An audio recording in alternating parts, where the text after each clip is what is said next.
वैनगंगा नलगंगा नदियों को जोड़ने की परियोजना को हाल ही में मंजूरी दी गई है। इससे नागपुर, वर्धा, अमरावती, यवतमाल, अकोला, बुल्डाना इन 6 जिलों में 10 लाख एकड़ जमीन पर सिंचाई की सुविधा मिलेगी। साथियों, हमारे महाराष्ट्र के किसानों की जो मांगे थी उन्हें भी हमारी सरकार पूरा कर रही है। प्याज पर एक्सपोर्ट टैक्स 40% से घटाकर 20% कर दिया गया है। खाद्य तेलों का जो आयात होता है उस पर हमने 20% टैक्स लगा दिया है। रिफाइंड सोयाबीन, सूर्यमुखी और पाम ऑयल पर कस्टम ड्यूटी को 12.5% से बढ़ाकर 32.5% कर दिया है। इसका बहुत फायदा हमारे सोयाबीन उगाने वाले किसानों को होगा। जल्द ही इन सब प्रयासों के परिणाम भी हमें देखने को मिलेंगे, लेकिन इसके लिए हमें एक सावधानी भी बरतनी होगी। जिस कांग्रेस पार्टी और उसके दोस्तों ने किसानों को इस हालत में पहुंचाया, बर्बाद किया, हमें उन्हें फिर मौका नहीं देना है, क्योंकि कांग्रेस का एक ही मतलब है झूठ, धोखा और बेईमानी। इन्होंने तेलंगाना में चुनाव के समय किसानों से लोन माफी जैसे बड़े बड़े वादे किए, लेकिन जब इनकी सरकार बनी तो किसान लोन माफी के लिए भटक रहे हैं। कोई उनकी सुनने वाला नहीं है।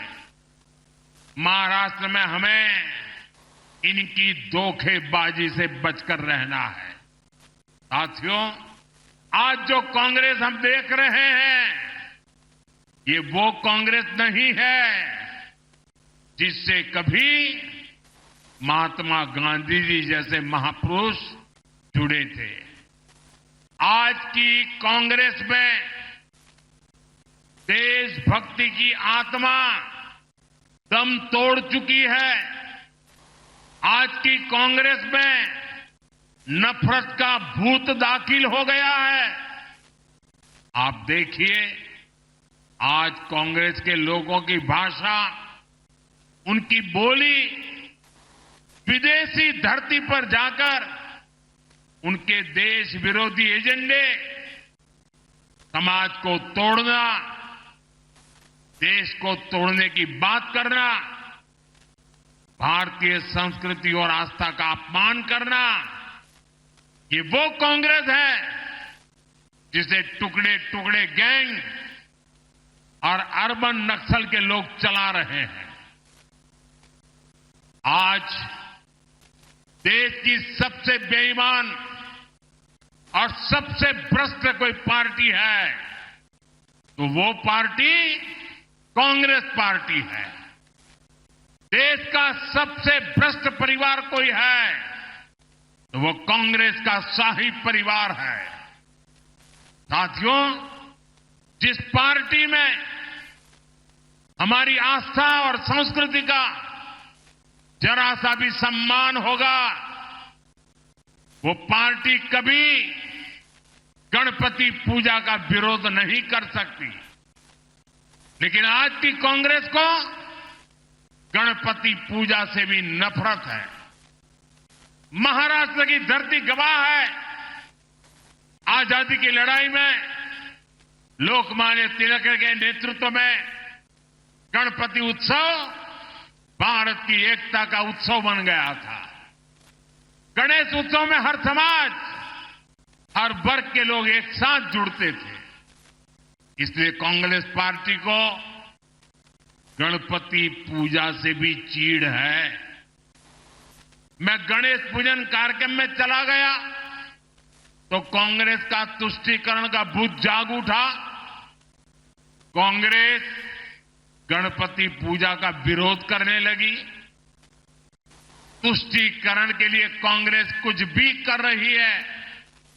आपने देखा है कर्नाटका में तो कांग्रेस सरकार ने गणपति बप्पा को ही सलाखों के पीछे डाल दिया।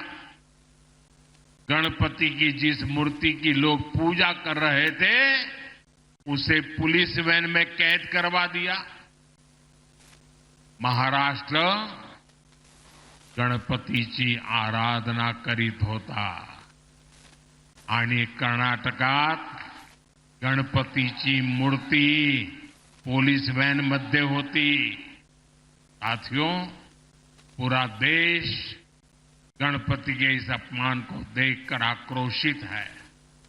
मैं हैरान हूं, इस पर कांग्रेस के सहयोगियों के मुंह पर भी ताला लग गया है। उन पर भी कांग्रेस की संगत का ऐसा रंग चढ़ा है कि गणपति के अपमान का भी विरोध करने की उनमें हिम्मत नहीं बची है। भाई और बहनों, हमें एकजुट होकर कांग्रेस के इन पापों का जवाब देना है। हमें परंपरा और प्रगति के साथ खड़ा होना है। हमें सम्मान और विकास के एजेंडे के साथ खड़ा होना है। हम साथ मिलकर महाराष्ट्र की अस्मिता को बचाएंगे। हम सब साथ मिलकर महाराष्ट्र का गौरव और बढ़ाएंगे। हम महाराष्ट्र के सपनों को पूरा करेंगे। इसी भाव के साथ इतनी बड़ी तादाद में आकर के इस महत्वपूर्ण योजनाओं को आपने जो उसकी ताकत को समझा है, इन योजनाओं का विदर्भ के जीवन पर, हिंदुस्तान के सामान्य व्यक्ति के जीवन पर कैसा प्रभाव होना है, ये आपकी विधानसभा के कारण मैं इसे महसूस कर रहा हूं। मैं एक बार फिर सभी विश्वकर्मा साथियों को, विदर्भ के और महाराष्ट्र के सभी मेरे भाई बहनों को बहुत बहुत बधाई देता हूं। मेरे साथ बोलिए भारत माता की। दोनों हाथ ऊपर करके पूरी ताकत से भारत माता की, भारत माता की। बहुत बहुत धन्यवाद। तो देखिए, प्रधानमंत्री नरेंद्र मोदी महाराष्ट्र की वर्धा में मौजूद और यहां पर विश्वकर्मा कार्यक्रम में मौजूद थे और लोगों को संबोधित करते हुए नजर आए। लेकिन यहां पर कांग्रेस पर जमकर हमला बोलते हुए प्रधानमंत्री नरेंद्र मोदी। आज जो कांग्रेस हम देख रहे हैं, ये वो कांग्रेस नहीं है जिससे कभी महात्मा गांधी जी जैसे महापुरुष जुड़े थे। आज की कांग्रेस में देशभक्ति की आत्मा दम तोड़ चुकी है। आज की कांग्रेस में नफरत का भूत दाखिल हो गया है। आप देखिए,